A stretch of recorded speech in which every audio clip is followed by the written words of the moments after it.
Hi everyone, welcome to Sunya IAS. Today we are starting the new series of your Aarambh batch, and here we are doing the lecture number 1, which is the ancient Indian history. So here in this lecture, what we will do, we will try to cover the prehistory and proto-history today. So before I start the prehistory and proto-history and I give you the timeline, you need to understand that what is the importance of studying the ancient India. Why do our important topics are there? Why do we need to come up them? Why it is so relevant even today? And also we also need to understand a point here, that how do we divide the sources? Okay, so first of all guys, please let me know if I'm live, if I'm audible and visible to you. Is it working good? Yes, thank you so much. So first of all, let's just understand a point. What is history? History is the record of all significant events in the past.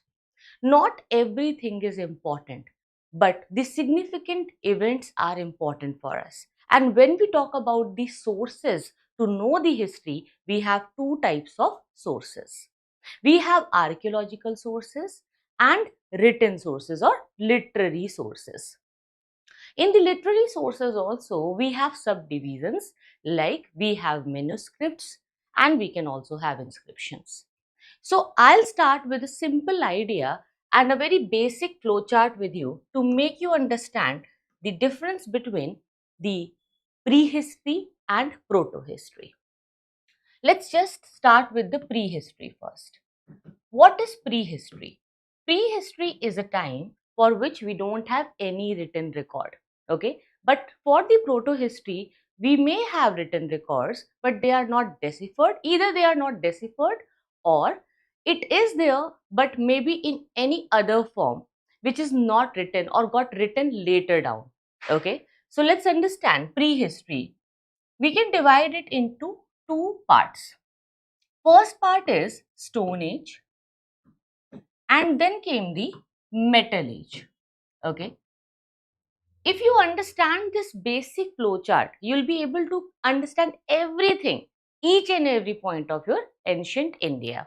So when we talk about the Stone Age, it is further divided into three parts. We have three parts in the Stone Age. Okay, and then we have three parts in the Metal Age also. So specifically, if I talk about the proto history, that comes in the Metal Age. Okay, why? Because see, metal was something when changes started happening in India, when networking started there. So first of all, in the Stone Age, we can have Old Stone Age, Middle Stone Age and New Stone Age. So Old Stone Age, old means paleo, stone means lithic. So we can also call it Paleolithic Age. Paleolithic Age. Okay. Then we got the Middle Stone Age. Okay, or we can call it Mesolithic Age. Okay, now in the Mesolithic Age, we had microlithic tools. So just understand that you don't get confused between meso and micro. Okay, so microlithic tools are the tools found in the Mesolithic Age. Then Neolithic Age came. Neolithic Age is the new Stone Age, where the agricultural revolution happened in India. Here, when we are concerned about the ancient history, we don't talk about the ancient world history. That's not in your syllabus of UPSC. Because if you start with the ancient times, like how human evolved, from where the civilization began, the four most important civilizations, and then from that, civilization part, you will come up with the Indus Valley civilization. That is also there, but still, you don't need to read it in the GS. So here, when I say ancient times, ancient India, I'm only talking about the Indian subcontinent, in which we had the neighboring countries of India included in the ancient time, right? So whenever I say India, just understand that Pakistan, Bhutan is also included in it. We can also talk about Sri Lanka here. We can also talk about Maldives here. Fine. Now, So in the old Paleolithic age or the old Stone Age, what we had? Here we had very rough stone tools. These stone tools got developed in the microlithic tools because they became more precise, and then it was more useful now. And then they got polished in the Neolithic age. So you see what is happening. It's a kind of development, and it shows that how the brain was getting developed for the human being. You need to understand that when you read the NCERT, the entire idea of ancient India is quite rough. It is very vivid. Why? Because first of all, we don't have chronological details. We don't have written records initially. We are completely relying on the archaeological evidences. And to make this flowchart and to make you understand the ancient India, I really don't need any PPT here or any visual representation at all. Because this is, I think, my 88th batch.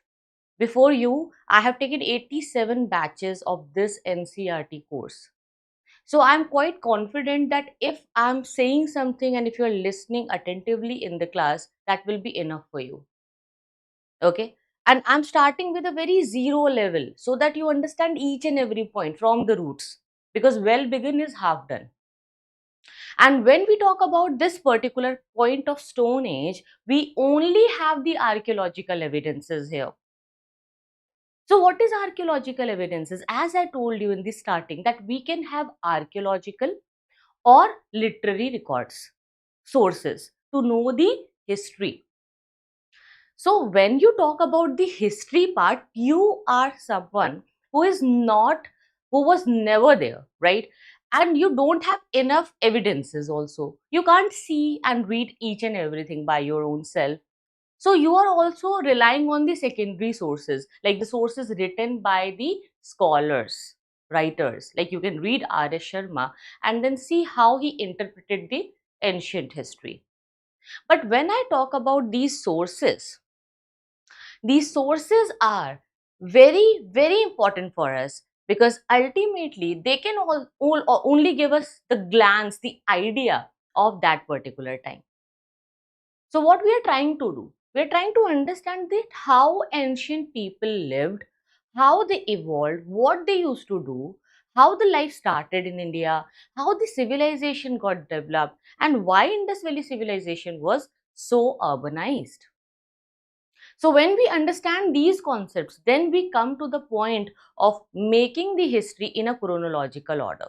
So before understanding the history, before understanding and knowing the chronology and going into the deep details of dates, events, names of the kings and rulers and everything, you need to understand that there is a small sequence or a base which needs to be there in your brain.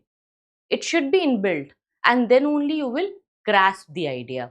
Okay, that's why I'm explaining you the small minute details here. You must be knowing it. You may have read it in the NCERT also. So here you will just get a good complete sequence if you have already read it, and it will also be helpful for your revision, and it will give you keywords which you need to write in the mains exam, and these keywords will be helpful in the art and culture also. Fine. So, Paleolithic age, if I talk about the date, like when it got started, basically this is the time period between 12 million years ago to 12,000 BC. BC means before Common Era, the era which is very ancient, and it is the time before the birth of Jesus Christ. Okay, so we have divided the entire history from the point of the birth of Jesus Christ. Why Jesus Christ? Because see, Jesus Christ, when he was born, it was understood in the Christian world that now the modern era will begin. So they only divided it in this way. The father of history is Herodotus, and he was a Greek historian. That's why they followed that Christian parameter, and it became a convention, and now we are following it. Okay. It has nothing to do with Christianity, but it's just because the European scholars, they were the one who first started writing it. So, जो दिखता है वो बिकता है, and that's why we just follow this chronology and the sequence, the way they written it. Okay. So BC can be before Jesus Christ or before Common Era. Okay, so BC means 12,000 BC. Fine, 12,000 BC, till that a particular time we had Paleolithic age. From 12,000 BC to 10,000 BC, we had the Mesolithic age. And then after 10,000, from 10,000 I would say to 5,000 roughly, we had Neolithic age. Now this, starting point is always fixed in the books, but there is no fixed ending time. Means in some parts of India, you might see that 12,000 BC was the time from where the Mesolithic age got started. But in few of the states of India and in few of the parts, especially if I talk about the North India, there you will see that there are many states having started the Mesolithic age from 15,000 BC. So it is very rough. Why? Because it's a very old time, guys. And we are dependent on the archaeological evidences. We don't have any written record. So that's why it is quite confusing for us. UPSC will never ask you the date line of the prehistory. It will never ask you. Why? Because they also know that even historians are not having the same page. That's why. So here, just to make you understand, I'm giving you the rough date line here. So 2 million years ago to 12,000 BC is the Paleolithic age, old stone age, where we only discovered fire. We had rough stone tools and people used to live in the caves near to the river area. They used to do hunting gathering. That was the only way of survival for them. They had some edible plants knowledge, so they used to eat the plant roots and other edible fruits and different items, whatever was naturally available to them. So the only thing which you need to understand about the Paleolithic age is that they knew about fire. Okay, people knew about fire. They used to do hunting gathering and they had rough stone tools. So three important keywords for the Paleolithic age I have given you. I'll repeat it again: fire, okay, and then hunting gathering, and the third point is rough stone tools. You can write the running notes if you want, otherwise I'll be giving you the entire study material. You will get the PDFs also. That will be enough for you. Now later, after this, Mesolithic age came. In the Mesolithic age, we had microlithic tools. Microlithic means small, micro, very minute. ठीक है, micro मतलब बहुत छोटा. So microlithic tools. Microlithic tools, they were very small in size, they were very precise, and they were sharp enough. Also, we see that people are getting brainy now. They were more good in understanding the things, observing the nature. So naturally few of the crops started growing and agriculture got started. So agriculture, this is a very important question, that agriculture started in Mesolithic age or Neolithic age. Understand, it started in the Mesolithic age. Agriculture, fishing, domestication, but it got developed very nicely in the Neolithic age. From here, the village community got started, the settled life got started. Okay, so the Mesolithic age is a transitional period between hunter gatherers becoming the complete settlers. Okay, so these people who were nomadic here, nomadic means who used to move here and there with their animals, or without, even sometimes without animals, even when they were having no knowledge of domestication. So here also, you know what, when you will go into the details of Paleolithic age, you will understand that this age is so big that it is also divided into upper, lower, middle Paleolithic age. But today I'll not go into those details with you, otherwise it will be very mix of content in your brain. Then, in the Mesolithic age, what happened, that here these nomadic people started observing the nature. And the best part is that there was you can say, it is fortunate enough that the ice age got ended and there was a change in the geographical parameters. How? The climate became warmer.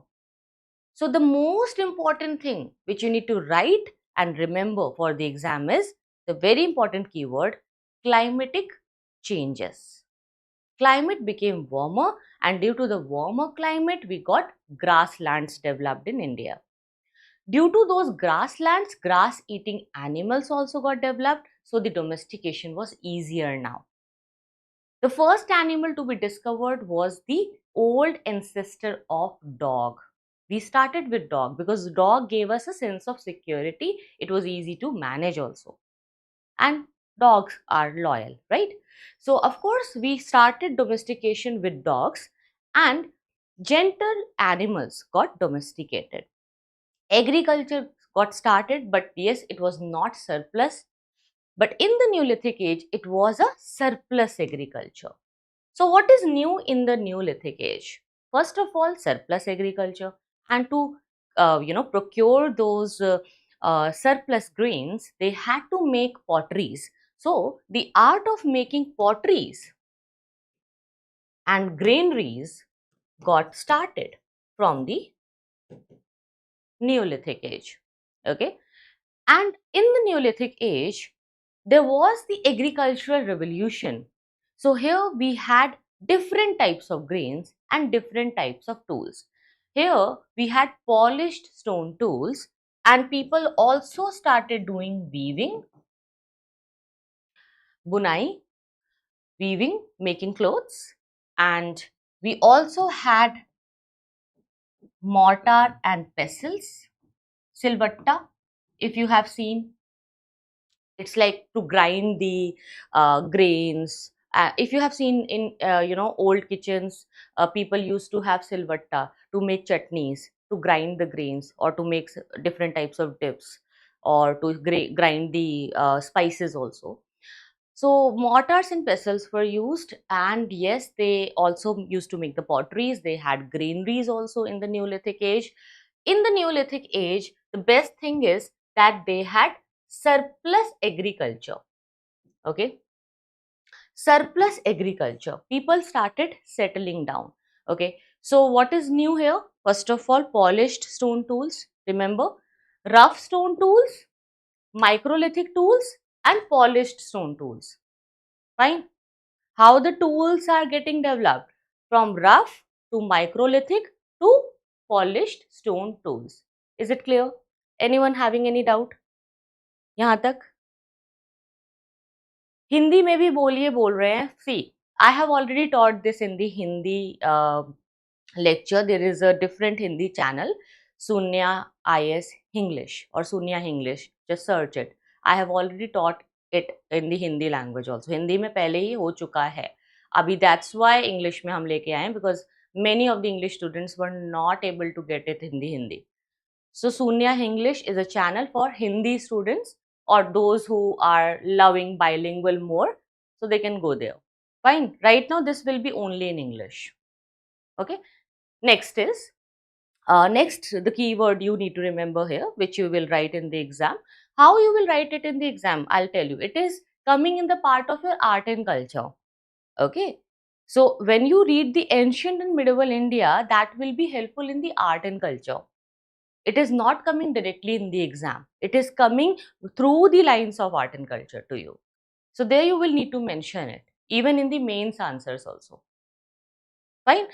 Here, in the Neolithic age, we started having potteries, granaries, weaving, mortar pestles were there. And of course, settled life got started, village community got developed. And with the village community, people started having emotions, emotional connects, family connect. That also got started. History will tell you the root of everything. You must have seen people nowadays when they follow the religious ceremonies, they don't understand the real meaning of their religion. If you ask a Hindu that what is the definition of Hindu, who is a Hindu, who all are considered Hindu, what is Hinduism, they won't be able to answer it. They have no knowledge. Even people coming from other communities or religious backgrounds, Islam, Christianity, just ask them, do you know your religion? Do you have any idea from where it came? What is the meaning of your religion? They won't be able to give you a right answer, a correct answer. Why? Because see, religion was something which was made to control the society, and especially to control the women, to curb the sexuality of the women. Because at that time, there was no possible DNA testing. The science was not evolved at all. There was no idea or no way how would you find that who is the father of the baby if the woman is carrying a baby, if she is pregnant. There was no way to discover it. Only the women will know that whose baby she is carrying in her womb. So to know and to control her, it was very important to make rituals and ceremonies accordingly. And that's why these subparts of religious point of views got developed. This is just one reason why religion came into existence, to curb the sexuality of the women. But there are many other factors which you will understand when you will go deep into the details of the history. Now, the second important point is, in this Neolithic age, people started having connections. But as they were making potteries, they were making wheel made potteries. So, have you seen wheel made potteries, or have you seen that wheel चाक जिसपे मटका बनाते हैं? It is something which is very big circular kind of a stone, and if you just rotate it in this way, it will be helpful in making the pots. जैसे कुम्हार को कभी घड़ा बनाते हुए देखा होगा अगर आपने. But if you just turn that wheel upside down and if you start rotating it in this way, it will become a wheel. Yes, the wheel जिससे गाड़ी बन सकती है. So now, when they were making potteries, accidentally they discovered wheel. Accidentally, not intentionally. As they were making potteries, तो चाक जब कुम्हार जब बना रहा है चाक पे, so he will be rotating the chalk like this. He will be rotating the wheel to make the potteries like this. But when he will rotate it in this way, it will be useful for traveling now. So traveling got started from the Neolithic age, but got developed more in the Metal Age. Okay, do you want me to write the dates in a more clear manner for you so that you can also write it later if you are interested?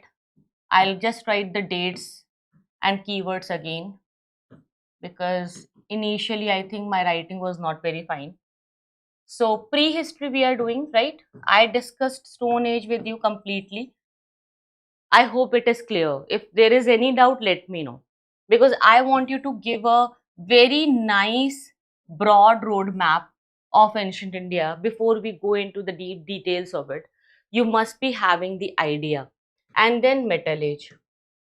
Metal Age is also divided into three parts. So can you just tell me in the comment section quickly what was the first age in the Stone Age? First was Paleolithic age. Okay. Paleolithic. What is the meaning of paleo? Paleo means old. Lithic means stone. Paleolithic, old stone age. Okay. So what are the keywords of Paleolithic age? First of all, tell me the date line. 2 million years ago to 12,000 BC. This is the date line which you need to understand, the timeline. Now, 2 million years ago to 12,000 BC, first they had the knowledge of fire. It came in the middle Paleolithic age, okay, middle and upper Paleolithic age, when they got the understanding of fire. But this time was very icy, okay, it was the ice age. It was the part of Pleistocene period. Have you read that geological time scale in geography? If not, then you can watch my lecture on that. In geological time scale, there is a time period of the earth when there was a Pleistocene age. Pleistocene age was a time of ice age. ठीक है, एक ice age का जमाना हुआ करता था, बर्फ होती थी, सब जमा हुआ होता था, right? Climatic conditions बहुत ही harsh थी, very cold climate. So in this cold climate, it was not possible for human beings to explore things in a good way. Have you seen that in very cold season? Have you ever felt that in winter we don't feel that energetic. Everything looks very down and dark, right? So at that time also it was very harsh winter, and in that time they had no excitement of experimenting with things, and it was not feasible for them, right? That feasibility will come in the middle stone age or mesolithic age. So fire is the first keyword which you need to remember. Second is hunting and gathering. They only used to do hunting and gathering. Third is they had rough stone tools. I think other than that, you don't need to understand it. Just understand there is just one formula to get the success in this exam or in any exam. Keywords. If you know the keywords, you will be able to write a good, answer for this particular uh, topic. I can say that if you just remember these three words: fire, rough stone tools, hunting, and gathering. With these three words, you can write 300 words in the exam. If you have heard the lecture nicely, if you listen to me nicely. Okay. Then, second is the Mesolithic age. We have covered this also very nicely. I hope it is clear to you. Any doubts? If there, please let me know. I'm very good, guys. I'm very nice. I will come to your comments and your personal comments later. We will talk. Don't worry. I'll talk to you in the end of the class. Just give me some time to explain you the concepts first. Mesolithic age. Here, can you give me the date line? What is the date line of Mesolithic age? I told you from 12,000 BC to, see, I'm writing it again. Why? Because I want you to revise, learn everything in the class itself. I don't want you to read anything else after my class. I want you to be so confident that after watching my lectures, you'll be happily saying that I know the ancient history. I am very good in this topic now. I'm better than others, better than your competitors, basically. It's not a race, it is a competition. Okay, you don't need to win a race, you don't need to, just finish that line.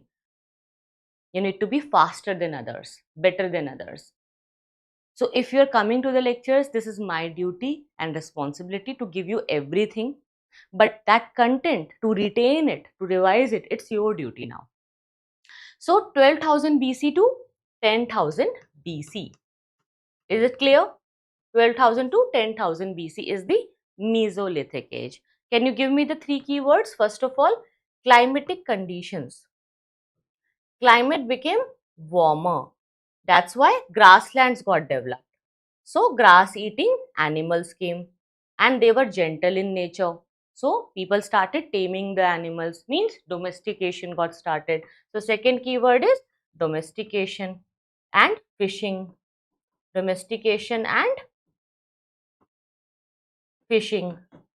What is the third keyword? Very, very important. Extremely important is microlithic tools. Microlithic tools. Okay. Now, Neolithic age. What is the timeline?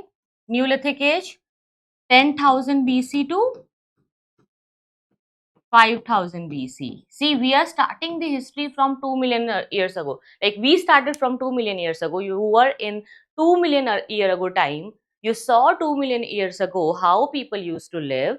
They were doing hunting, gathering. They had the knowledge of fire, but they used to live in the caves. They had rough stone tools. Then in 12,000 BC you came where you see the transition, and in this transitional phase of the Mesolithic age, we saw microlithic tools, and then we came to the Neolithic age where surplus agriculture. First is surplus agriculture, which you need to remember. I'll rub it. Okay, अभी मैं ये सारा मिटा दूंगी, इसलिए जल्दी जल्दी आप लिख लो if you want. Surplus agriculture. Second, we had potteries and granaries. Potteries and granaries. People knew about weaving also. Bunai, kapda silna, weaving. And third important keyword is polished stone tools. So, more scientifically developed tools were there. They also had bone tools with them. Polished stone and bone tools. Why we are so much onto that point of tools and tool making, because tool making is telling you the idea of their development, that how expert they were, how nicely they were living. They started with the rough stone tools, they came to the microlithic tools, and now they have the polished stone tools and bone tools also. So the tools are getting developed with time. Positive development is there, betterment is there, improvement is there. It means there is the improvement in the life. It is the improvement of the lifestyle. The standard of living is getting improved. People are having more thoughts. They are being more rational. They are being more reasonable. They are being more resourceful in their nature. Clear? So we have covered the Stone Age. Fine. Now let's come to the Metal Age. The Metal Age is further divided into three parts: Copper Age, Bronze Age, Iron Age. The first metal to be discovered was copper. Copper. When? 5000 BC. 5000 BC. So around 5000 BC we had copper. Copper was the first metal to be discovered. Okay. Even today in Hinduism, it is the most precious religiously, not economically. Like gold and silver are more precious economically, but very important religiously, very pious, very pure. So copper. And then when we mixed copper with the tin, we got bronze. So Bronze Age. How we got the bronze? By mixing copper and tin. Copper and tin. We got bronze. Okay. When? Around 3000 BC. Can you tell me the name of the civilization, the most important civilization which was the part of Bronze Age in India? Please be very quick in the class and try to answer as much as possible. It's not a one way. Okay, it should never be a one way conversation. When we are doing it live, I want you to interact. I want you to ask questions, raise doubts. If you have any concerns, you can raise it. You can discuss it with me. Fine. So Copper Age, Bronze Age and Iron Age. When the Iron Age came? Iron Age basically, it came in the 1000 BC. Okay, 1000 BC. Why? Because this was the time where the later Vedic period got started. Now, what is Vedic period? Later Vedic, early Vedic, what is that? First of all, let me tell you, for this entire time, we had no written records, no written records at all. That's why it is known as prehistory. But from this particular time, we have written records, but they are not deciphered. And also in the early Vedic era or the Rig Vedic era, which starts from the 1500 BC, from 1500 BC to 1000 BC was the Rig Vedic era. So here we only had Rig Veda, but Rig Veda was not written, it was an oral literature. Okay, it was transmitted orally, generation to generation. So that's why we had literatures, but oral literatures. So as they are not deciphered or they were transmitted orally, generation to generation, we still have no written records. So we can say that written records came later. So here also no written chronology is there, which is understood by us.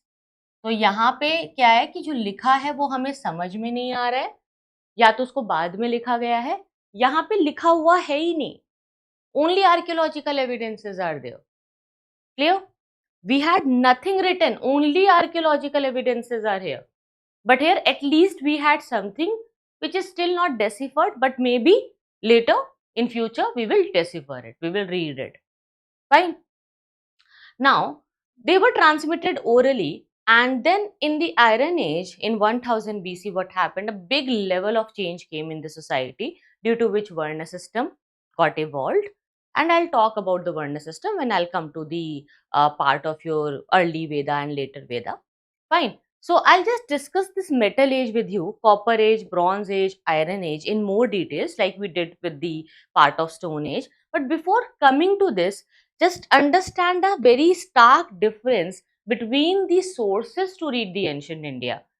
मतलब इतिहास को पढ़ना है अगर तो दो तरीके हैं, या तो जो चीजें लिखी हुई हैं वो आप पढ़ लो, ठीक है, या जो मिल रहा है सामान वो ढूंढो और उसको चेक करो कि कैसा सामान मिला है. Let's say you come to my house, you don't know me, okay, you have no idea about my personality, you have never seen me, but if you just come to my house and if you see the things which I use, you might get some idea about my lifestyle, about my standard of living, about my problems. You might see that there are some books, there are some medicines, there are some flowers, there is a kind of a color which is very vibrant, which is more prominent in the house. So you will get some knowledge about me by looking at the things which I use. So things which they used to have at that time, which they had, the old stone tools, when we analyze them, that is archaeology. When we analyze their stone tools, we get to know about their lifestyle. And we just try to assume that, okay, people used to do this and that. But here, you don't need to assume because you have something written. However, it is not deciphered, but for the later Vedic era, and later also the Rig Veda was also written down, when it got written down later, then people had the knowledge. Then people came to know about them. Like how in Rig Veda 7 rivers are written. The Ganga river is not given that much of importance as it is very important today. They were talking about Sapta Sindhu again and again. They were talking about cows again and again. Fine. So, this is something which I'll discuss with you now just after 5 minutes because I want you to know about this difference of the table which is about the sources, archaeological sources and literary sources. Because this is very important. I could have started it this with this slide. See, I have made entire slide content with you.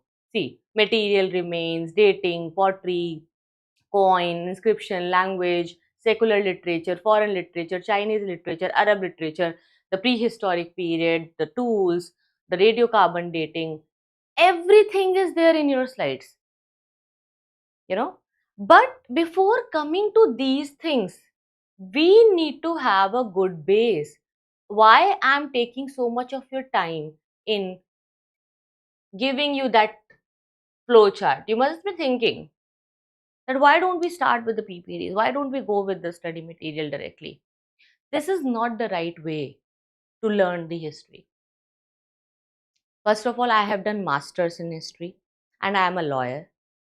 So I'll tell you that lawfully and really, if you want to read anything, you need to have the basic understanding and deserving brain to know and grasp the knowledge.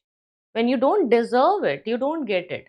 Now, after knowing that flowchart, after at least having that timeline in your brain is deserving now. You'll be able to get what I say in the class. You'll be able to understand this PPT now. So let's understand.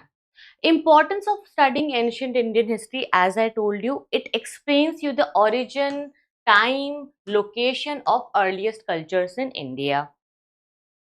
It will give you the details of past significant events in India, how we came here, how we reached till this point today. That will be understood only by reading the ancient Indian history. Okay.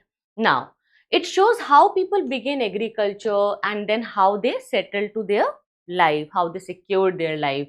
So, how they discovered the natural resources, the development of livelihood system by the early societies.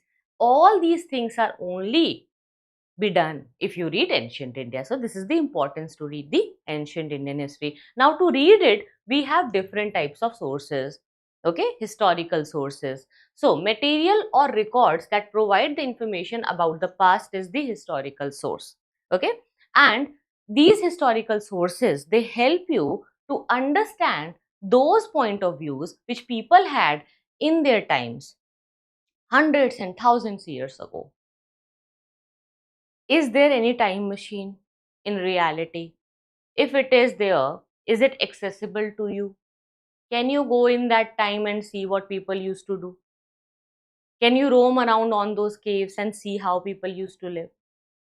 Basically, you can't go and travel into that time, but if you visit the cave of Bhimbetka, then you will be knowing that, okay, this is known as a zoo rock shelter. It is a UNESCO World Heritage Site now. Then you will know that why it is a zoo rock shelter. So many animals are there, printed on the walls. Who may painted it? How this print of colors is there? Why red color is so evident? Why they are not using other colors? From where the red color came? From where the green color came? So at least we can't time travel and we can't go in those, times to see how people used to do things. But at least if we visit their caves, if we look at their tools, we will have the idea that how the life was. Why we are so interested in their lives? Because we are Indians. We are always interested in others' life. Okay, क्या चल रहा है दूसरे के घर में? हमें उसमें बहुत interest तो होता ही है. Jokes apart, it's just because need to know about your India better. So there are two types of sources. Just remember, this is again a very important keyword which you will be writing in the exam.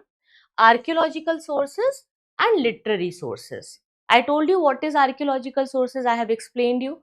Archaeological sources are the sources which you can touch, which you can see, like tools, monuments, buildings, caves, everything which is evidently visibly present in front of you today is the archaeological source.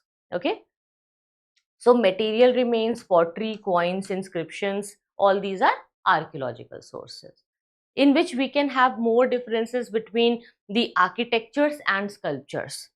So architectures have buildings and sculptures have different potteries and different sculptures which they used to make. Then we have literary sources, in which we have religious literary sources like Puranas, Ramayana, Mahabharata, epics are there. We have secular sources. Secular sources means which are not related to any particular religion, which is secular in nature, dharma nirpeksha. Okay. And then we have foreign accounts like Arab, Chinese, travelers came, Fahian, Hyun Sang, Ibn Battuta, and they used to write about the India. We had many travelers at that time.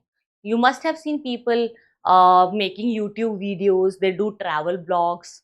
Have you seen travel blogs?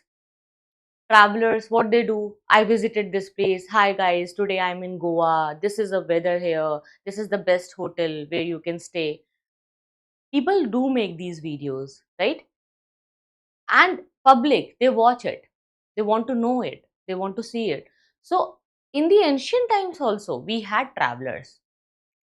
But the problem is, they always had their own perceptions.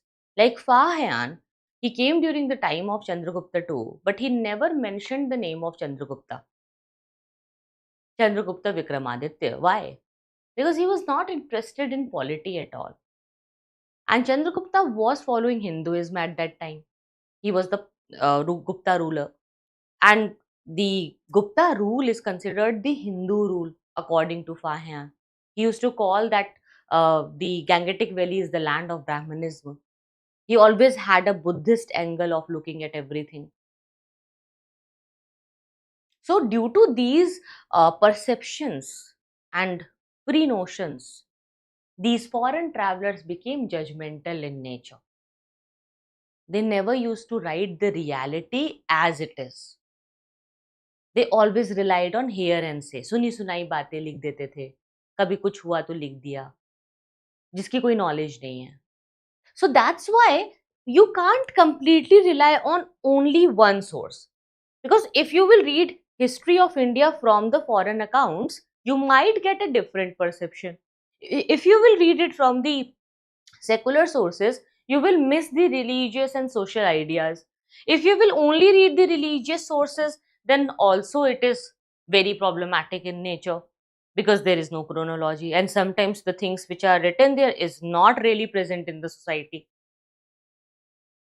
So then what is the best way? The best is whatever you get, read it. If you have only archaeological sources, no worries, that is prehistory. Read it, try to make a sequence in your brain. If you have literary sources also, well and good, read that, accumulate everything. The more sources you have, the better ideas and understanding will be there. But remember, we always say this, that literary sources, they are confirmed by archaeological sources. Like there are many things written in the history for which we don't have any archaeological evidence. Like if I talk about the Rigvedic era, the early Vedic era, after the decline of Harappa and the starting of Aryan invasion in India, we don't have a good timeline, chronological sequence written anywhere in the history, anywhere in the world. Nobody written. Nobody wrote that. Why? Because for that particular time, it was a complete chaos. Nothing could survive at that time. Maybe because of the nature. But unfortunately, we don't have anything written or any archaeological evidence to support and suggest that what happened and why the decline of Harappa happened. So basically, in few of the times, as I told you, after the decline of Harappa, we might feel that there are no archaeological sources either, or any literary source. Neither the archaeological evidence nor the literary evidence. Nothing is there. Then how would you read? How would you know? Then we will try to connect it with the world history. What was happening in the world at that time? Why India had no chronological sequence? Like China. Chinese historians, they have a different taste of historiography. They have written it in a very good format. There was a complete format like when the king ruled, how king became the king, how was the rule, how it ended. It always used to be written by the kings themselves. Royal families, when they used to come in the power, they used to write about their past royal order, like how the royal family was there before them. Okay. So they used to talk about their precedents every time, then how they became the successor. And the complete same format was followed by the next rulers. So every new ruler will write about the last ruler. So it was the Chinese historiography, and that's why a complete format is there. However, limitations are there that they could not break the rules of the format. Sometimes they could not add some extra details in it, but still, at least they have a chronology in their country. But in India, we had no sequence like this. Rulers never followed it, right? They always used to follow their minds, like what they wanted, right? They used to do their own manmani, you can say. Like, for example, Alauddin Khilji. He burnt so many pages of historiography. Why? Because he wanted only his name to be written in the medieval times of India. So he just destroyed all the evidences related to the other rulers, especially the Rajput rulers. So we had different mad kind of rulers also. We had mad invaders also who used to burn our libraries. They used to burn our books. So a complete destruction of historiography happened again and again in India. And that's why we don't have a complete sequence, a clear sequence, a single timeline which we can follow everywhere in India. You never got that timeline in your NCERTs since childhood. That's why history is so boring for you. When I say you, it doesn't mean that you precisely, or I'm not talking about any one of you in person. Don't take it personal. When I say you, means students generally. Why they hate history? Why they don't like it? Because it's not interesting for them, because they don't understand it. You can only get interest when you understand. And why the understanding is not there? Because chronology is missing. There is no sequence. Sometimes you talk about this ruler and then you again start talking about different ruler.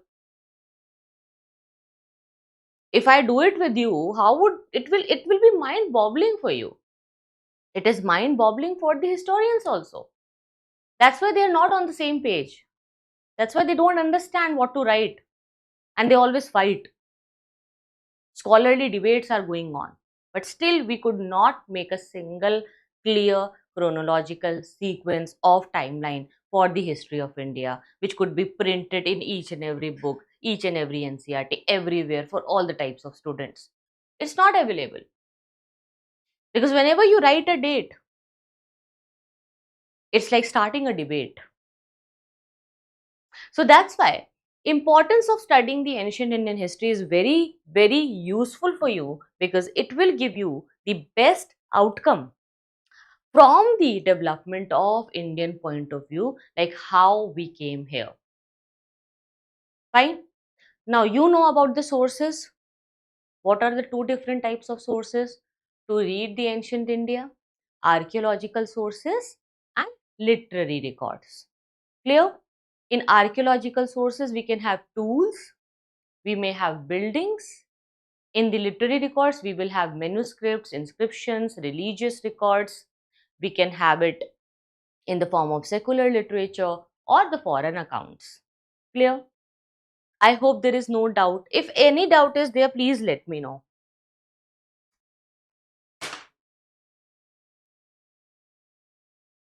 Very nice, Anonymous. I can see your good comment.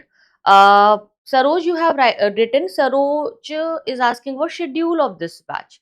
I'll tell you the schedule. I'll come to this in the end of the session. Let me just complete it first. Let me just, make you aware about everything about the topic of prehistory and protohistory today. But for your understanding, we have made a form, and in the description box the phone number and the form is attached for you. Join the Telegram channel. Okay, the link is given in the description box. Please fill up the form, and there you will be able to connect with me. You will get free mentorship, you will get free idea and guidance about the entire course. And this is a paid batch. Okay, this Aarambh batch is a paid batch. We are starting it with the YouTube to give you the understanding and basic concepts of ancient history, and to also give you a kind of demo that how the live classes will be, what kind of quality you will get, and what kind of study material will be there. I have shown you the study material. This is your entire study material, which is made by me for history right now. As you can see, you will be having entire map, content, and what I have done, I have made it in a very small, short manner. Okay, in the points. So you will have all the important pointers, which you will not get in any book. Okay, I challenge you, these points are not clearly mentioned in any book. These are from the Sunya's material only, and this is something which is completely, fully enough to crack the exam. It is enough. You don't need anything else. I'll be sharing it with you on the Telegram. Okay, and this is something which I have made for you. I hope you like it. See, this is the first class today. So that's why I need to make you aware about different things. I need to make you aware about the course, the structure, the Telegram, overall idea of this Aarambh batch. And I also need to give you the concept of the topic also. Then I'll take your personal issues also in the end of the class. I'll talk to you, I'll take your comments, I'll discuss whatever is there in your mind also. But this is something which you'll be getting in the class. And of course, those flowcharts, as I made it in the starting, if you remember, that flowchart of prehistory and protohistory which I have made for you, that was there. It is something which is an add-on. I'll be giving these kind of flowcharts every time in every class. Okay, that will be enough to understand the entire concept of the topic. So in the 5 minutes you'll be getting the entire concept of the topic. Then for 1 hour we will try to explain each and every point from that flowchart. After the explanation, I will end the session. Okay, this sequence we will follow. Yes, the whole session will be in English only. English, Lakshmikant, we will restart again on the English channel. That's a different channel. And for Hindi medium students, I'll be doing it there. Fine. Let's come back to the topic. When we talk about the importance of study the ancient Indian history, we now understand that it is so crucial for us. So it is completely dependent on the sources, right? History is completely dependent on what? Sources. You are dependent on the sources. Two types of sources are there, archaeological and literary sources. So first, let's start with the archaeological sources. Number one, archaeological sources. In archaeological sources, we have material remains. It is a type of your source. So you can have material remains, pottery, inscriptions, coins, and archaeologists are the one who study the sources and they try to analyze that what kind of tools are there, how they were made, what material was used. So this understanding, which is analyzed by the archaeologist, give us a idea of ancient India. So how do we get material remains? In the archaeology, you have a subpoint of material remains, right? So what are material remains? They are archaeological evidences. When we do the excavation, it reveals the settlement layout, types of pottery, house structure, food, tools, implements, whatever they used. And when you do the vertical digging, like if you go like this, you will get the, as I told you, that even in the Paleolithic age, we have the upper Paleolithic age, then middle Paleolithic age, and the lower Paleolithic age. Which one is the oldest? Lower Paleolithic age was the oldest time. Okay, where people only used to do the hunting gathering. Later, they discovered fire in the middle Paleolithic age, and then they started having a transition in the upper Paleolithic age. So, upper Paleolithic age and the Mesolithic age is a transitional period. Getting my point? And from here, we get to understand that when we do the vertical digging, like when we go like this, when I start digging it here, and if I go vertically, I layer to layer, I will get to see the chronology of the archaeological evidences. So here it establishes a chronological sequence. It gives you a date-wise idea, year-wise, annually, 10 years, 20 years, 30 years, and it will give you the idea of material culture also, like how was the lifestyle of the people at that time. Also, stones and bricks and buildings, they are also excavated. So when they, when they come up, when they appear on the surface, it indicates the advanced constructions activities. Like of course they had a good knowledge in the Harappan times. So in the Harappan civilization, Harappa was the first city to be discovered. Okay, that's why it is also known as Harappan civilization. However, to call it, we will always call it Indus Valley civilization. Okay, so Indus Valley civilization, which is also known as the Harappan civilization, where we found so many advanced constructions, it tells about their advanced lifestyle, that they were so civilized. And then ring wells were discovered. Ring wells were there in the Vedic times also, where rows of ceramic rings and pots were placed vertically, and they were also used like toilets, drains, garbage pits, and they were found in the individual houses also. Megaliths. What is megalith? Mega means big, lith means stone. So big stone boulders were kept, in the area where the dead bodies were buried. So in different burial sites, we got to see megaliths. Okay, megalithic stones. So megalithic stones were there in the South India also, and in Burzahom, Kashmir also.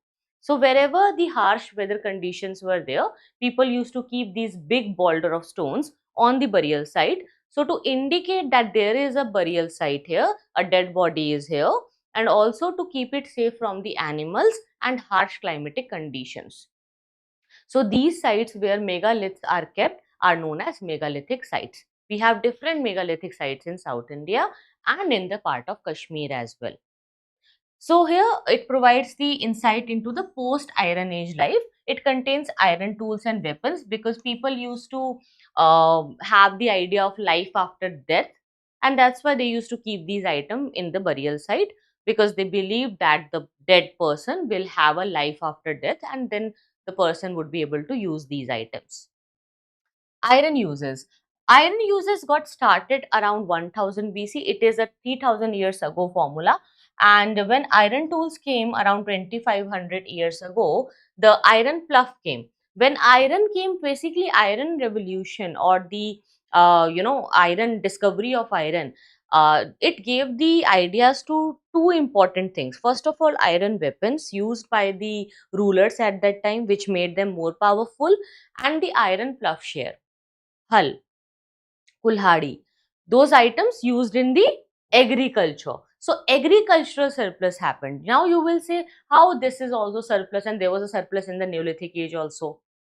So that surplus was dependent on the stone tools. This surplus is dependent on the metal tool, iron. So this is a different surplus. It is more, it is a bigger surplus than the Neolithic age. So bigger granaries will be there, bigger problems will be there. Because when you get extra, when you get luxury in the life, then you also get the mental burden, tension, stress. Have you ever seen any person suffering from poverty, or a person or a beggar living on the roads, wandering here and there in stress? Ask them. They will never have any suicidal thoughts. They won't have any stress in their life. They are begging on the roads, but still they are not stressful. They are not depressed. Most depressed people, they live in the palaces. So here you need to understand the point that people got luxury in their life. Here the luxury got started, and with the luxury, they also got the stress. They also got the questions. They used to ask everything. They used to raise their voice that why so many religious ceremonies are there, why this Vedic culture is there. So to answer them, philosophical answers also came. We got answers from the Upanishads also. Different texts were written. But those texts, not every time could satisfy the hunger of their brain, because people became more reasonable now. Their radical thinking got developed. Also, the class clash was going on under the Varna system. The Kshatriyas, who came on the second ladder after Brahmins, they wanted to rise, and to uplift them, they wanted to claim the authority more than the Brahmins. But Brahmins legitimized the power of Kshatriyas. And that's why a revolution from the Kshatriya clan came. That's why Buddhism and Jainism both come from the Kshatriya Varna. And to support them, the Vaishya Varna, the third Varna, also came. Now, Vaishyas basically, they uplifted their economical status due to trade and commerce as luxury was coming up after the Iron Age. Only I'm telling you, the story is coming after Iron Age. So when they developed their sense of understanding, and when they became so rich, they wanted respect. Because you know what? In India, since the time of history, the most important and hard thing to earn here in the society is not money, it is the respect. Respect in the eyes of people. Very important. People toil very hard in their entire life. They kill their dreams, they kill their families to get the respect in the society. And in the ancient times also, Vaishyas, they were so stressful. They had all the money, but they had no respect. So, economical status got uplifted for the Vaishyas, but social status was not uplifted. Socially, they were in the third Varna. They wanted to uplift their social and religious status. So, they started looking for the other religions where they could have equality. And it was given by the Buddhism and Jainism. And that's why most of the donations for the development of Buddhism and Jainism came from the Vaishyas Varna. because these businessmen and traders wanted to support Buddhism and Jainism. They wanted it to grow. And that is also a reason why Buddhism and Jainism flourished in India. We will understand the flourish, the development, and the downfall of Buddhism and Jainism later. In the next class, I'll come to it. But just understand who gave most of the donations to Buddhism and Jainism. Vaishyas. Why? Because they wanted to uplift their social status. They wanted equality in the society. They wanted respect in the society. They had all of the money. They had all the money with them, but they had no respect at all. They had no power at all. They were religiously very low and down standard. And Shudras had no money, no education, no skills at all. Most of them used to do agricultural activities and they used to serve the society. So this Varna system became more rigid with the time and then got subdivided into different castes. So caste system also came. Varna is based on duty and caste is based on profession. Varna is based on duty and caste is based on profession. This is a difference which you should know. In the early Vedic times, in the Rig Vedic times, the position of women was good. Sabha and Samitis used to be there. Political assemblies were there. Society was more democratic. Polity was simple. It was a tribal polity. Agriculture was there. It was good. But subsistence agriculture was there. Primitive tools were used. But after the discovery of iron in the 1000 BC, later Vedic era came, in which the ruler had better weapons now. He wanted to become the bigger ruler now. Security became the most basic concern of the daily life because people had luxury now. They had money. When you have money in your account, you're always fearful. If you will have a lot of cash in your house, your life will be tough. So now the life became tough. Security became a big concern in the society. And who gives you security? Government. At that time, it was a government which was not democratic, but it was in the hands of the ruler. Okay. So here the system was different. So political rulers, they made their position hereditary. They used to give security to the people and they used to ask for the taxes. So proper taxes, keeping army, giving regular salary to the army, not the cash payment, but salaries and allowances were given to the army men and soldiers, having a big army, bigger control. So this control, this political dominance got increased in the Rig Vedic era. So you can say that in the later Vedic era we had Janpads, but in early Vedic, in the Rig Vedic era or early Vedic era, we had Janpads, and those Janpads got developed into Mahajanpads.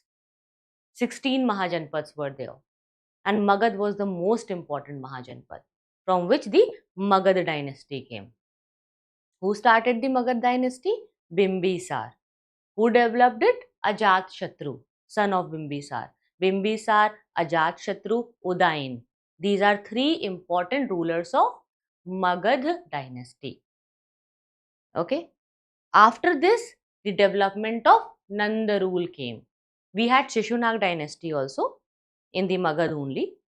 So Magad dynasty, then you will have in the Magad dynasty we had Bimbisar, Ajatashatru and Udayin. After the death of Udayin, the rise of a new dynasty happened, and then after a big time gap, we saw Nanda dynasty. Nanda dynasty was started by Mahapadmanand and it was ended with Dhananand, who was killed by Chandragupta Maurya, who started Mauryan Empire. And then the Mauryan history starts. After the Mauryan Empire, we will see the rise of Gupta age. After Gupta age, Harshvardhan. After the death of Harshvardhan, ancient history will end. Harshvardhan death is the end of your ancient India and starting of your medieval India. In the medieval India, we will discuss the tripartite struggle, Rajputs, rise of Arab travelers, and Arab invasion and all. The Arab conquest of Sindh, the 712 AD, is the point from where the medieval Indian history starts. So you need to understand from 2 million years ago, a point from 2 million years ago to 712 AD. Are you getting me? What I'm trying to give you? Here, I want you to cover this much. If this is 0, birth of Jesus Christ, we have started from 2 million years ago today. Right? 2 million years ago, Paleolithic age. 12,000 years ago, Mesolithic age.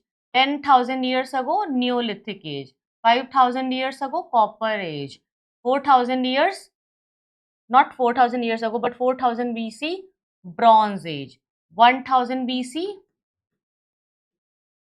Iron age.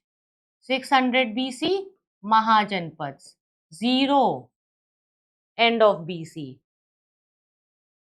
AD, 712 AD,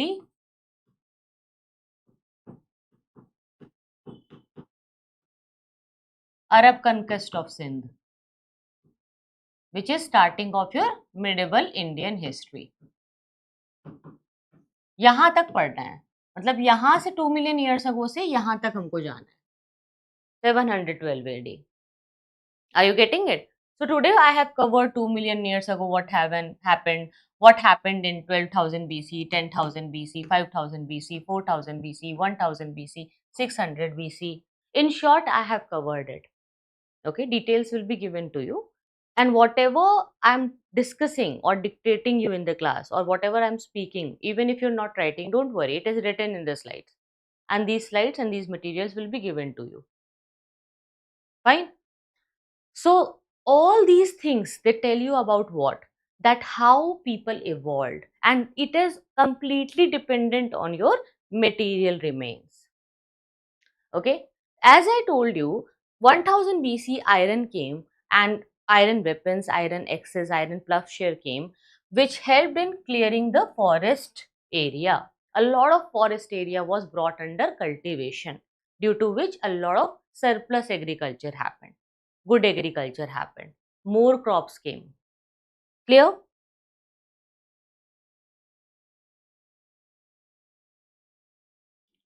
Fine. Anonymous, you have asked, ma'am, why does Buddhism got deviated from India landmass and survived in Southeast Asia, whereas Jainism still a minimalistic faction survived? See, I will teach this in the Buddhism Jainism class, but as you have asked the doubt here, I'll just explain you in short. Buddhism declined in India, but it was flourishing in other parts of the country. Why? Because in India, the roots itself got devastated by the Buddhists themselves. With the rise of Mahayana Buddhism, people started doing the idol worship and they also started taking liberal donations. The monks got corrupted. They started doing molestations. The nuns were molested. They added so much of luxury and wealth in their life that they were no more monks.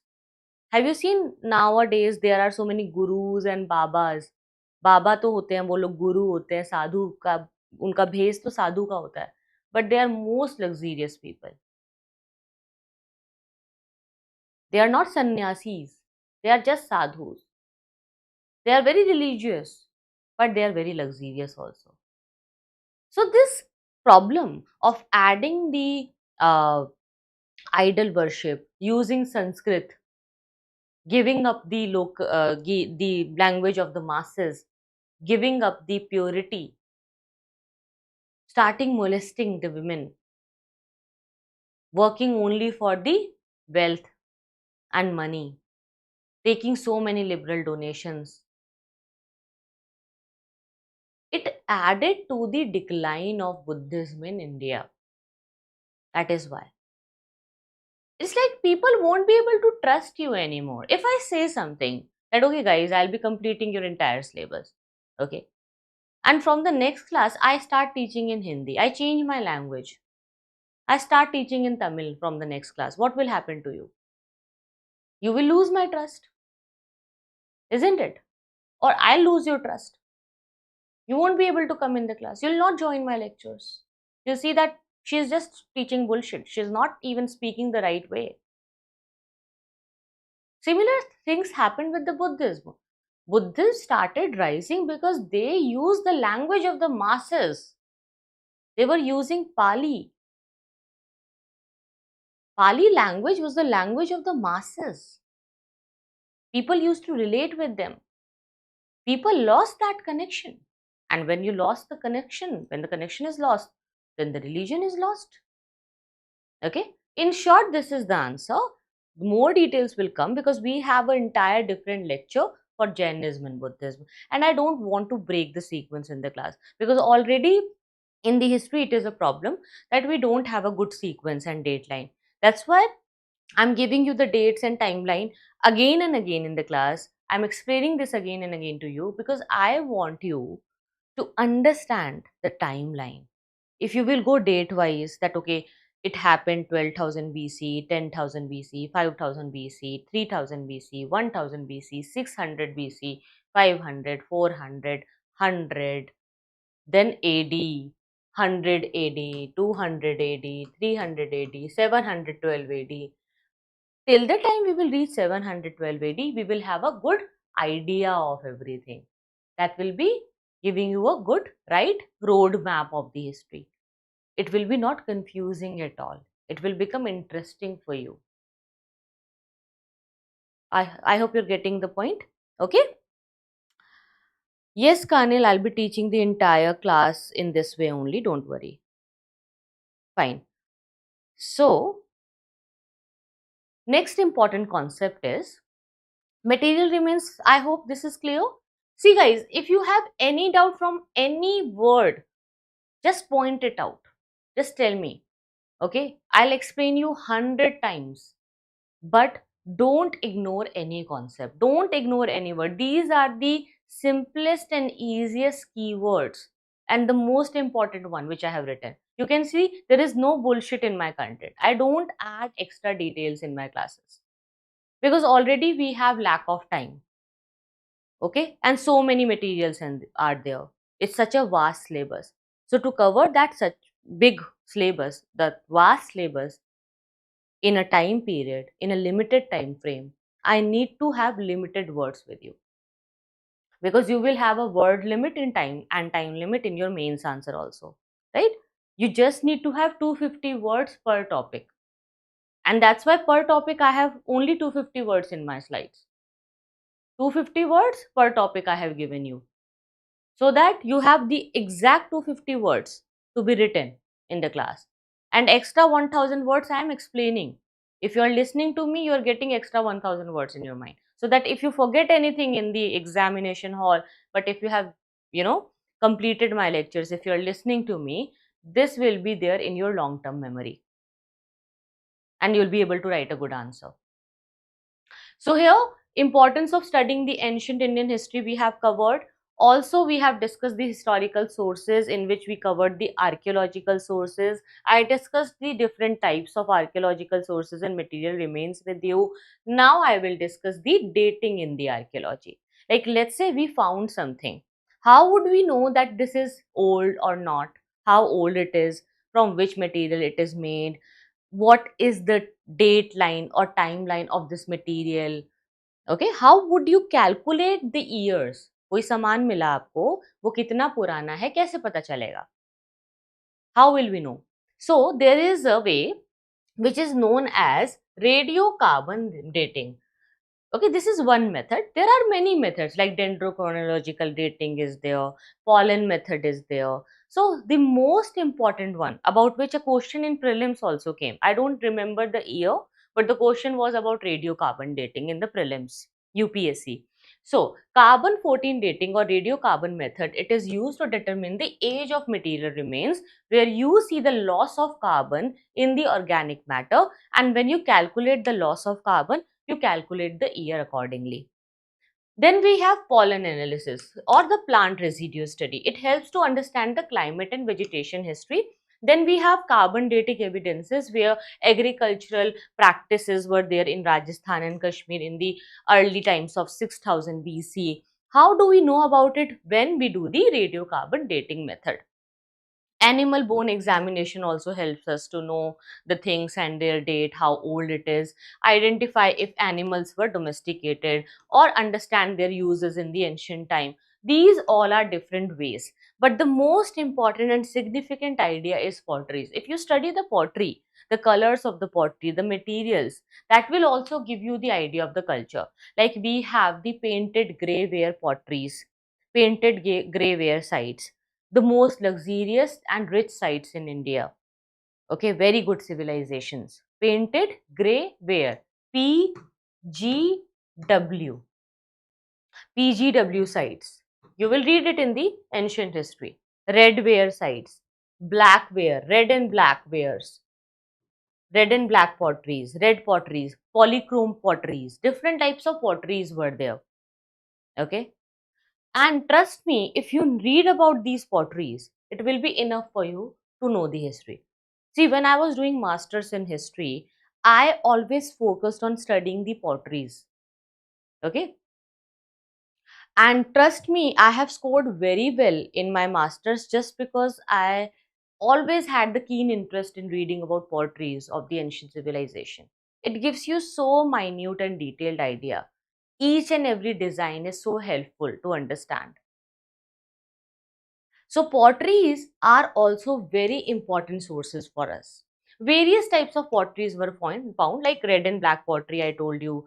In Indus Valley civilization, polychrome pottery was also used and red and black potteries were also used. Painted grey ware, PGW pottery, they were used during the Vedic age, and they are the most luxurious sites, most rich areas, very wealthy people used to live, and very good civilization. Coins in the ancient India are also helpful, like copper, silver, gold, and lead coins were there. The study of coin is known as numismatics. Numismatics is the study of coin. Then we have punch marked coins in the Vedic era. So they are the earliest coins. Why we call it punch mark? Because by punching we used to make a mark on the coin, on the metal. So the earliest coins in India are the punch marked coin, mostly made up of silver, stamped with the symbol using dies or punches. They are not inscribed because this is very important and it can come in your exam. They can ask you in this prelims. In the prelims also they may ask you that the stamped with symbol coins are the punch mark coins, or what do you mean by punch mark coins, or are punch marked coins inscribed or not? They are not inscribed. उन पे कुछ कुरेदा या लिखा नहीं गया है, पंच करके एक छाप बनाई गई है. This can come in your exam. This is a very precise detail. And UPSC want you to know these kind of small details in the exam. Very, very important. So, punch marked coins. They are not inscribed. Please write it down. Not inscribed. Very important. Then next, usually rectangular, sometimes square and round in shape. They were found across most of the Indian subcontinent. They remained in circulation till early centuries AD. Means early modern time, early era. Okay? Clear? Any doubts? किसी को कोई दिक्कत तो नहीं है? Any doubt or any problem in the language? Let me know. Okay, if I'm being very fast, you can tell me. If I am fine, you can tell me that. I'll be happy if you will give me some compliments. I'll be happy if you are satisfied that okay, fine, this way is okay for us, please continue in this way. If you want me to change the style, I can change it. So just tell me if you are comfortable or not, and if you have any doubt, please ask. You are free to ask. This is your right to ask. Okay, this is a interactive live lecture. We are doing it live. Why? Because I want to talk to you. I want you to talk to me. That's why we are doing it live. Now, coins in the ancient India we have covered. Then Kushan period. For example, in the Kushan period, coin molds made up of burnt clay were widely used. चिकनी मिट्टी के बने हुए coins. They were, malts. They disappeared after the Gupta period because, of course, they are very perishable, right, in nature. Then, in the postmodern times, we had the largest number of coins discovered from the era, and they were made up of lead, potin, copper, bronze, silver, gold.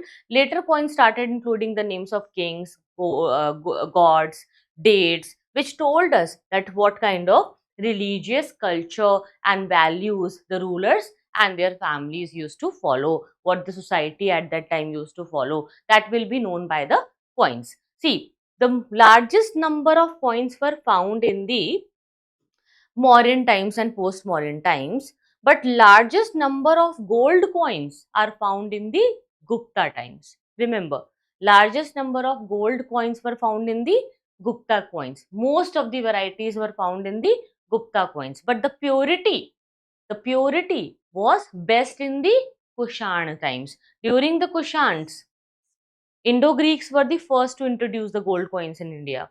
And Kushans, when they ruled, they had the best quality of gold. Best quality of gold coin. But the variety was there later. Variety came in the Gupta period.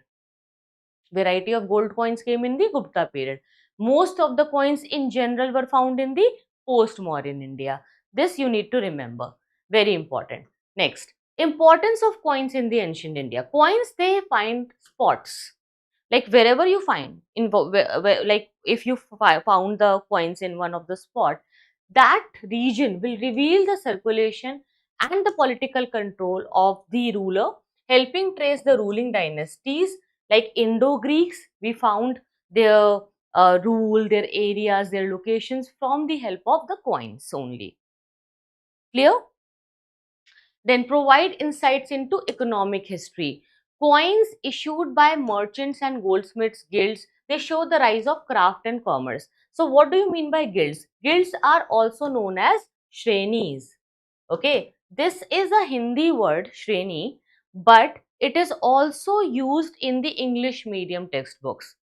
When I say these words like shrenis, Pali, you might think that, why I'm using those Hindi words. It's not to make you understand anything. I'm not trying to translate, because these kind of Hindi and Sanskrit words are as it is written in the question also.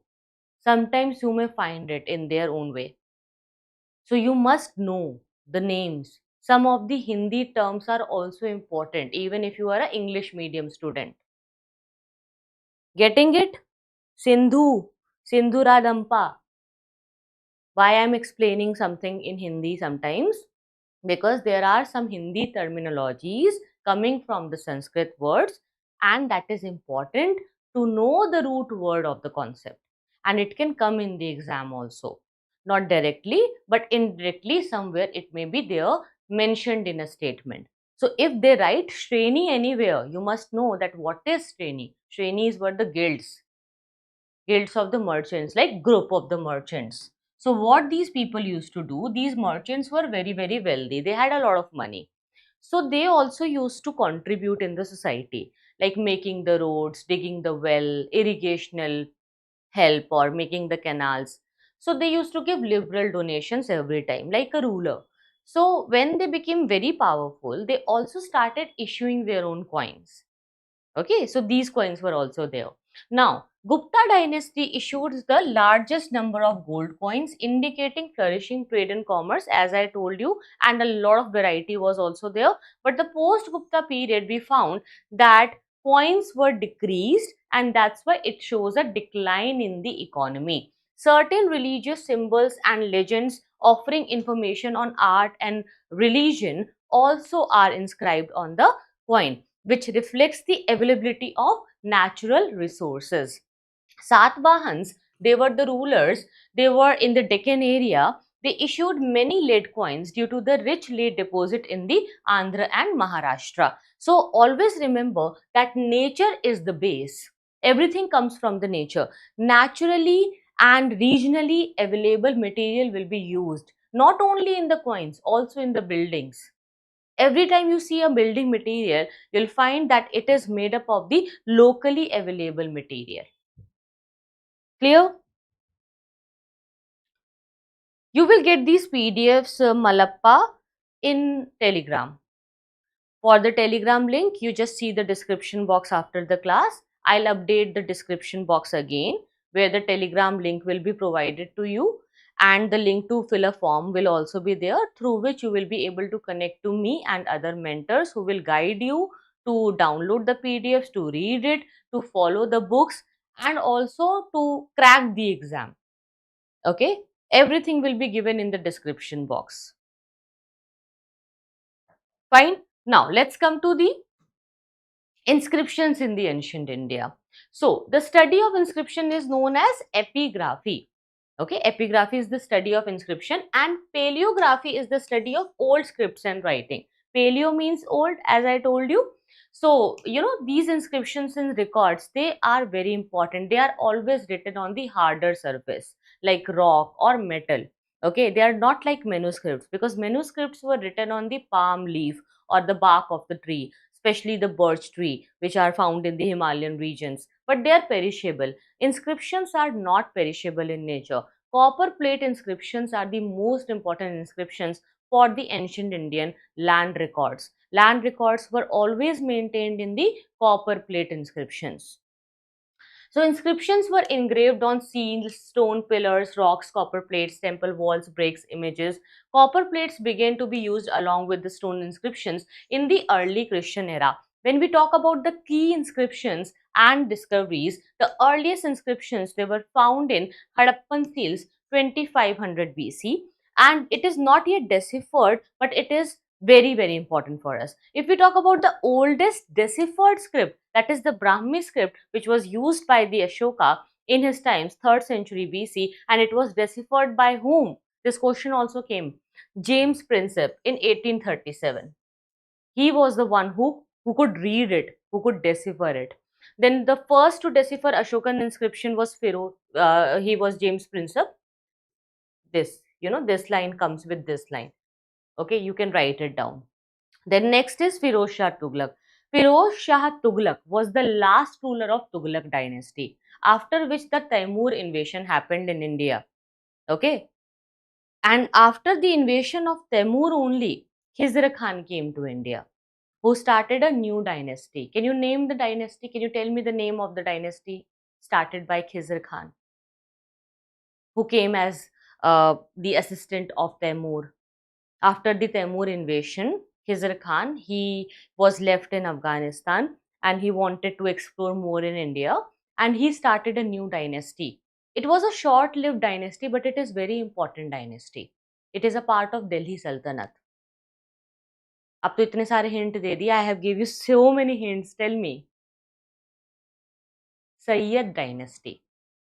The right answer is Sayyid dynasty. Remember. So after Firoz Shah Tughlaq, a new dynasty came, Sayyid dynasty. But Firoz Shah Tughlaq, basically, if we talk about the way he used to do things historically, he found and reinstalled two Ashokan pillar, where the first was at Firoz Shah Kotla Fort and second is the Ridge area, which is in Delhi. Okay, so these are the inscriptions of ancient India. Now, when we talk about language and script, language is the way you say something, script is what is written. Okay, so like right now, if I say samskara, it is written in English.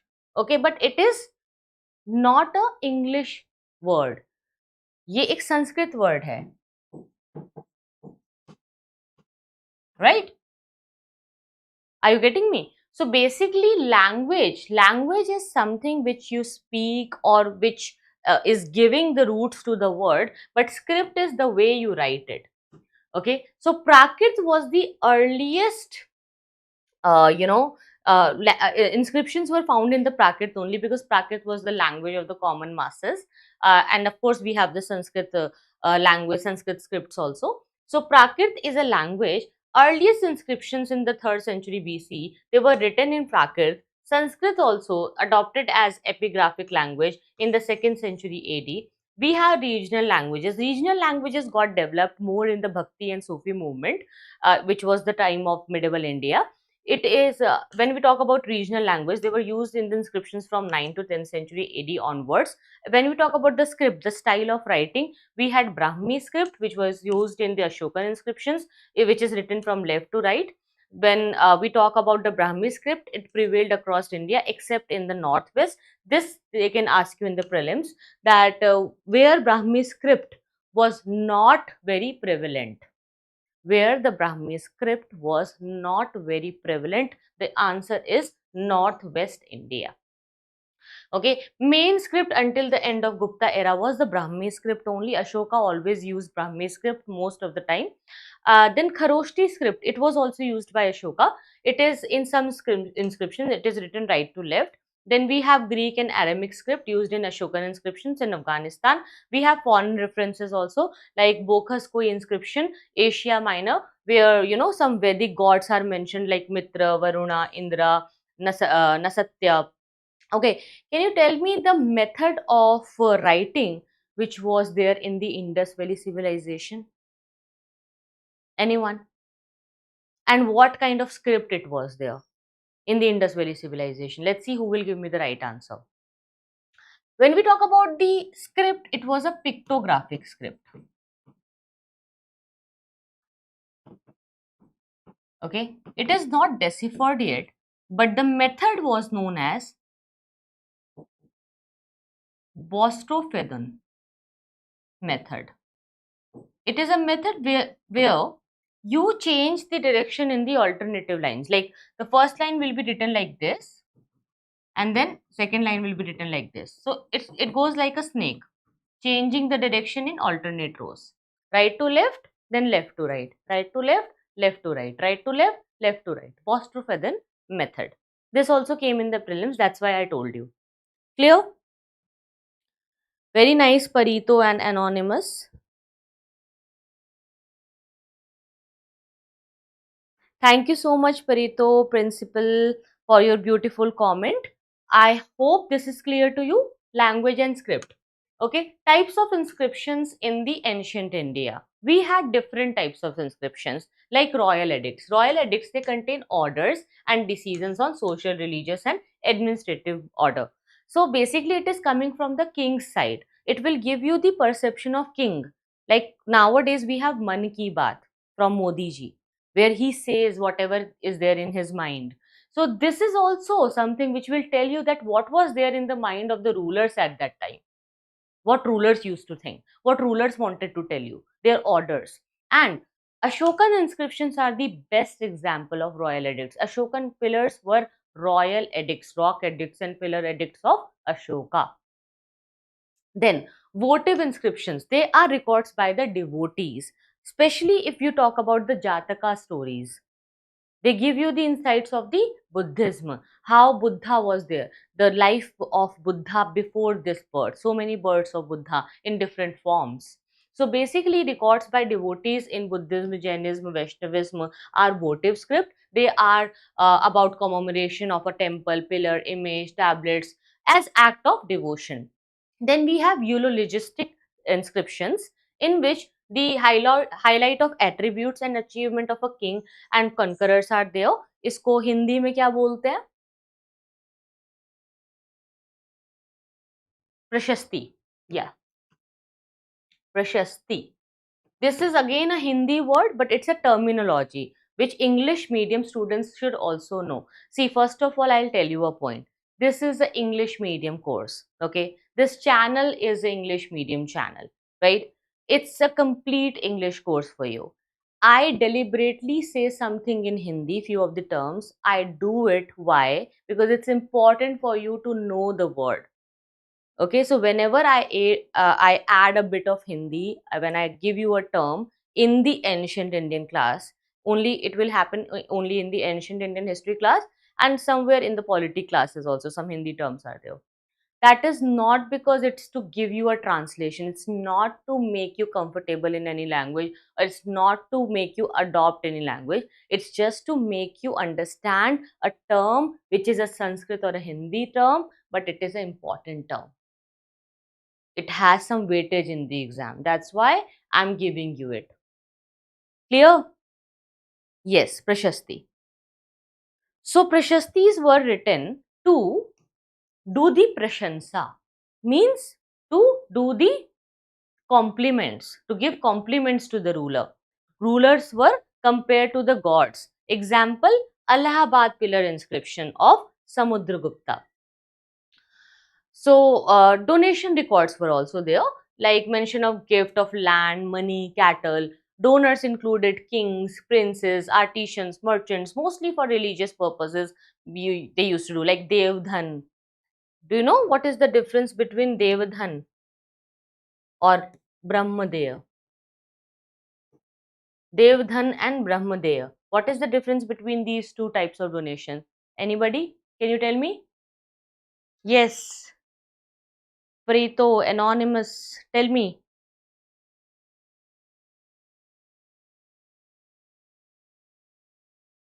I just saw that somebody gave me the right answer for Prashasti also.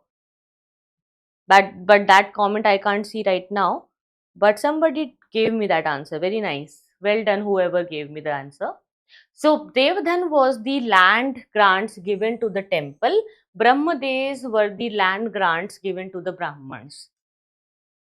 Now, come to the literary sources. Ancient Indian history, most authentic sources are the literary sources for us. But the problem is, unfortunately, we don't have many literary sources for the initial point of times. Oldest manuscripts are from the 4th century AD, found in the Central Asia. In India, they were written on the birch bark, which is known as manuscripts, and on palm leaves. In Central Asia, they were written on sheep leather and wooden tablets. Okay, so when we talk about the literature, it can be religious, it can be Vedic literature, it can be secular, or it can be a traveler account also. So, religious literature, it includes Vedic, Buddhist, Jain religious texts, provides insight into the social and cultural condition. They have the accurate datings and the graphical designings with them. Vedic literatures are also there, defining the political, social and economic life of the Aryans. So, just a point, a correction, not graphical design, geographical specificities. And graphical designs were not there. It was pictographic sometimes, where they used to make pictures along with the manuscripts. How? There is a method of painting, there is a style of painting which is known as miniature painting style. Okay, you will read it in art and culture class also. I'll take art and culture classes later. So miniature painting styles, they were also found in many of the scripts. Okay, and geographical specificities were there. Vedic literature I have covered with you. Aryans and non-Aryans conflicts was also written in the Vedic literature. And we have Rig Veda, Sam Veda, Yajurveda, Atharva Ved. These all are Vedas. Then we have Puranas containing mythological and historical information. What is mythological and historical information given from the Puranas? How the world is created, how God created the world, what happened, who were the most important rulers, how the ancient rulers used to rule, what kind of way of life and the rule of life was there. So there are total 18 Puranas. They give us the genealogical records also. Sometimes for the Gupta rulers especially, we get to see their genealogical details from the Purans. Okay, so their Vanshavali. Vanshavali means genealogy. Vansh se bana hai Vanshavali. Vansh. Okay, what is their genealogy? So the rulers of Kali Yuga, the rulers of Kali Yuga means the time, the era, the age which is going on right now. Useful for the reconstructing dynastic history. If we talk about the important Purans, we have Vayu Puran, Skanda Puran, Matsya Puran and Vishnu Puran. Next is epics. So Mahabharata and Ramayana are the most important epic. Mahabharata, older of the two epics are is Mahabharata. It is like Mahakavya. Okay, it was compiled by 400 AD, and it reflects the events from 10th century BC to 4th century AD. Original name is Jaya Samhita. Please remember Jaya Samhita. It had 8,800 verses originally. Later it got expanded into 24,000 verses, and then it was renamed Bharat. Okay. Then final version was with 100,000 verses, known as Mahabharat or Satshahari Samhita. Please write it down. Very important. They may ask you it in prelims. Shat Sahasri Samhita or Mahabharat. with 10,000 verses in final. So we have included narratives also. Some narrations are there in the styles. Poetic style is there in the Ramayana. So descriptive, didactic content is also there when dialogues are written. Ramayana originally had 12,000 verses, later got expanded into 24,000 verses. Composed later than Mahabharata, focused on the life and ideas of Lord Rama. Okay, Rama, Sita, all those things are written in Ramayana, and in Mahabharata it is about the especially the fight, the main fight which happened due to the idea of Draupadi. If you remember, it was there. So Mahabharata and Ramayana, please understand it and let me know if you have any doubts from it. Then we have Jain and Buddhist text. In the Buddhist text, they were written in Pali. It was the common language for the masses, and especially in the Magad area in South Bihar. So earliest texts were compiled in the 2nd century BC, Sri Lanka. Then when we talk about the canonical texts, they tell you about the age of Buddha, why Buddhism came, how Buddhists came, how the life of Buddha was, Buddhist kings, Magad, Northern Bihar, and the eastern UP. Jatak stories are the stories written by the devotees. Okay, so what they used to think about Buddhism, their birth stories, Buddha's previous life birth stories, it was written by the ordinary people but preserved by the Buddhist monks. They reflect the social and economic life from the 5th to 2nd century BC, and they contain the incidental references to the political events of Buddha's time. Clear? Then we have secular literature, where we get the general features. It is not related to any religion now. It is related to what? It is related to a secular nature, okay, which is for everyone, like Dharma Sutras, Smritis, biographies, plays, dramas, Sangam literature of South India. Because Sangam age was also there in South. We will discuss it, which was between the three 3rd century BC to 3rd century AD. We will discuss it later. So they provide the insight of law, society, economy, polity, culture. We have different law books like Dharma Sutras. They were compiled between 500 to 200 BC. Very important. Smritis, they codified during the 1st to 6th century AD. When we talk about the duties of Varnas, role of king, officials, law, property, inheritance, crime, law of punishment, everything was written in these Dharma Sutras and Smritis. Then we have Arthashastra by Kautilya.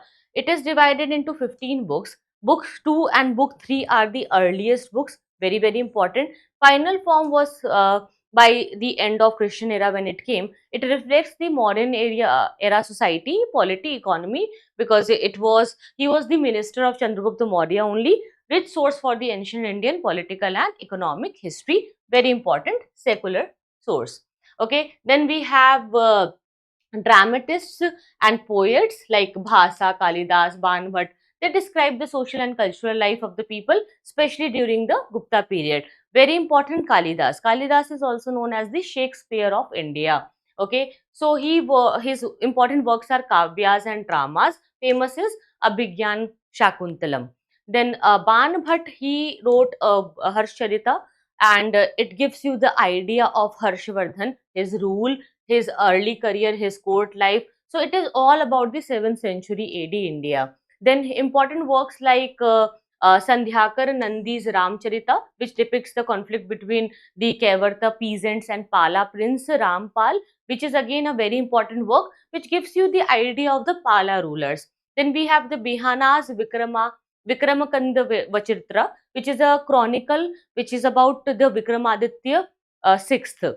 He was a Chalukya king who ruled from 1076 to 1127 AD. Then we have Kalhana's Rajtarangini, very important, which gives you the idea of the rulers who came to Kashmir. Their chronological sequence is written very nicely, was from the 12th century AD, historical biographies of Kashmiri kings or Kashmiri rulers and their royal dynasties.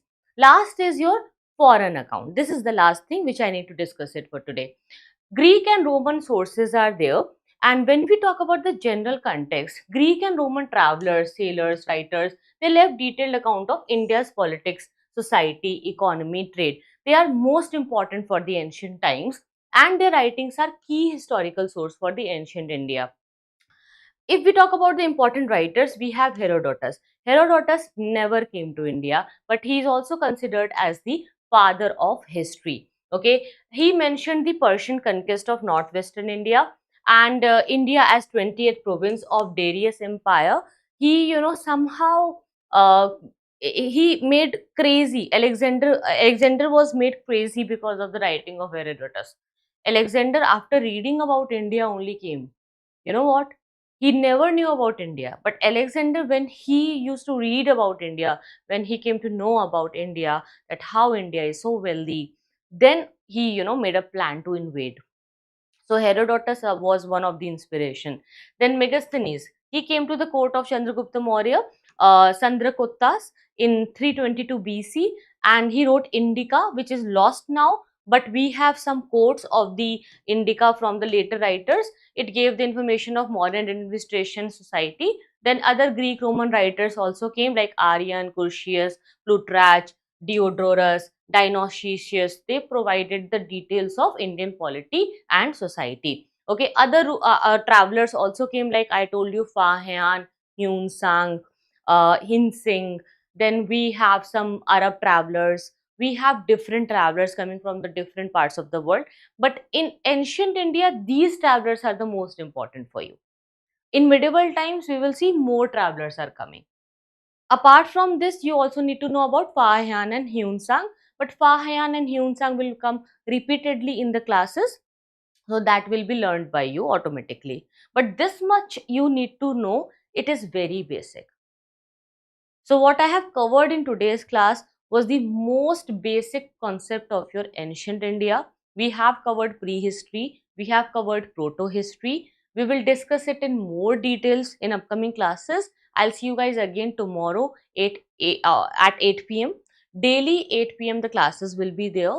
If you want to join this course, if you want to enroll, and if you want to come in the regular classes, kindly go and see the description box. There is a link given, the phone number, the contact details are also there, and the Telegram channel link is also there, from where you will get all the PDFs and notes. Clear? Thank you so much, Anonymous, for writing all the right answers in the class, and everyone who supported me in this live class journey.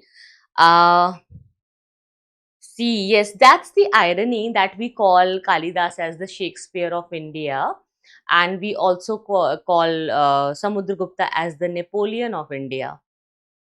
Why? Because Europeans wrote the history basically. As they started writing it, the historiography belongs to them. Early bird advantage, Clear? Thank you so much for coming, guys. Thank you so much for watching. I hope you liked it. I hope you loved the session. I hope you enjoyed it and you got something new from today's class. It was a great session with you guys. You are such a great audience. Thank you so much for coming. I'll see you guys again tomorrow. Take care. Bye bye.